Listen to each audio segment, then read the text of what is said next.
Good evening, all.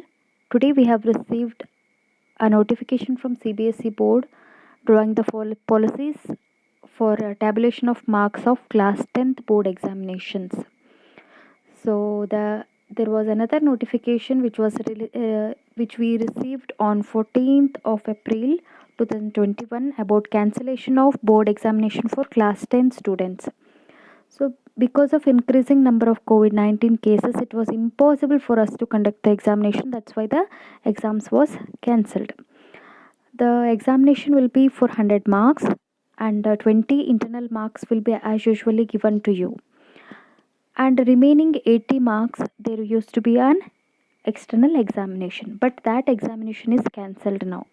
So, how the 80 marks will be allotted to you? About that, a policy has been made by CBSE board which says that the procedure says that there will be a constitution of result committee. The result committee consists of 7 teachers and a principal of the school.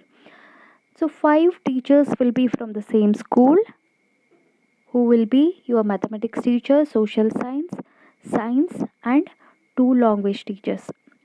So 5 teachers will be from the same school and 2 teachers will be coming from the neighboring schools as an external members of the committee. So totally the committee contains 7 teachers. Among them 5 teachers from the same school and 2 teachers from the neighboring school, and principal of the school will be acting as the leader.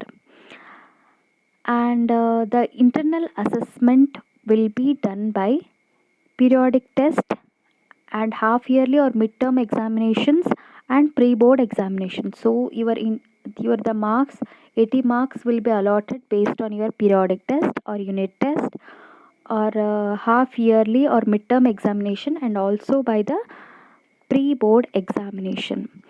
So for the unit test or the periodic test, there will be 10 marks allotted, and for the midterm examination 30 marks will be allotted, and for the pre-boards the 40 marks will be allotted. If in case you could not attend any of these examination, if in case you could not attend any of the unit test, midterm examination or pre-board examination due to your health condition or maybe because of any other reason, the committee constituted by the school will have to address the challenge of analysis of the students by their situation. So if some of the schools would have conducted 2 pre-board examination, so that time also the best one or the average of 2 pre-boards will be considered for allotting the marks. So if you find still any difficulty in understanding of this procedure of allotting the marks, please do comment down your doubts below, and also if you have any questions, please comment down below and subscribe to my channel, share with your friends. Thank you.